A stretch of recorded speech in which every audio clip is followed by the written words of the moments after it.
All right, let's dive into the surprising science behind why you can have an amazing time with people and still feel completely wiped out afterward. And trust me, it's not just you.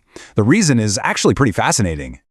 Okay, so picture this. You've just left a party, or maybe just a get-together with friends, and you had a genuinely good time, right? But the second you get in the car or walk through your front door, bam, this wave of just complete exhaustion hits you. You ever feel that? So what's that all about? Yeah, that's it. That's that feeling of being totally peopled out. It's a real thing, and I promise you, if you felt it, you are so not alone.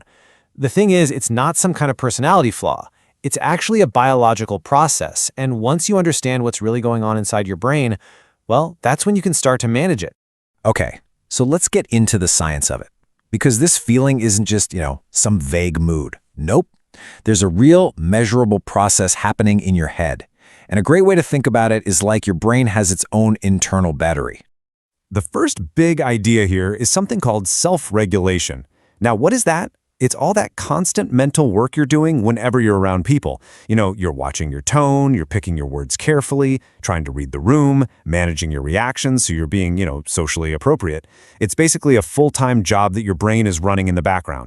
And that huge job of self-regulation, it pulls its power from a very specific place called your executive function. So if we go back to our battery metaphor, your executive function is that battery. It's your brain's processing power. And here's the catch. It's a limited resource. Every little thing you do that needs focus or decision or self-control, it drains that battery bit by bit. So let's walk through how that social battery gets drained.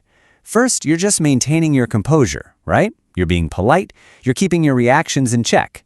Then, on top of that, you're constantly watching how other people are reacting and you're adjusting on the fly.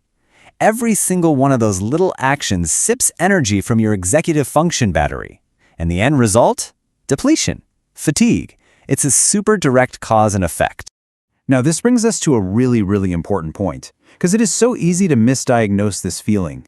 We have to be clear. We're talking about fatigue here, not fear.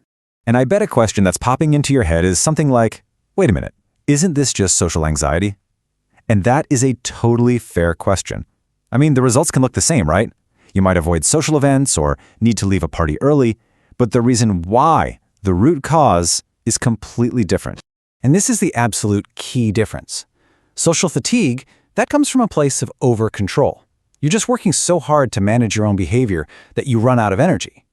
Social anxiety, on the other hand, comes from a place of fear. You're afraid of being judged, of saying the wrong thing. See the difference? One is about mental effort. The other is about stress and feeling threatened. And this is so important. You can be a totally confident social person and still get completely wiped out by social fatigue. All right, this brings us to what I think is the most powerful part of all this. It's about completely flipping the script on how you think about this whole experience. Let's call this new perspective the disciplined soul. I want you to really let this sink in.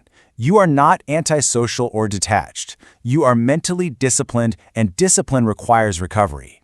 That is such a powerful shift in thinking, isn't it? It's not about there being something wrong with you. It's about finally recognizing the incredible strength you're actually using. So let's just hammer this point home. Social fatigue is not a personality flaw. It's not a sign of weakness, and it definitely doesn't mean you don't like people. It is simply the cost of doing business. It's the price you pay for having a really valuable skill, the skill of being able to manage yourself in social situations. And this gives us a super practical tool to change that voice in our heads. The old script might sound like, ugh, I'm so antisocial, I have to leave already. But the new reframe? It sounds like, my self-regulation system put in a great workout, and now it needs to recharge. See? One is full of judgment, the other is just a fact. It's no different than saying your legs are tired after a long run. So at the end of the day, that feeling of being drained, it's not a bug, it's a feature. It is direct proof of your amazing capacity for self-discipline. It's the evidence of all the hard work you put in to be a thoughtful, considerate, and present person. Think of it like a receipt for all that mental energy you spent so well. So I'll leave you with this question. Instead of fighting this feeling or feeling guilty about it, how are you going to honor your discipline?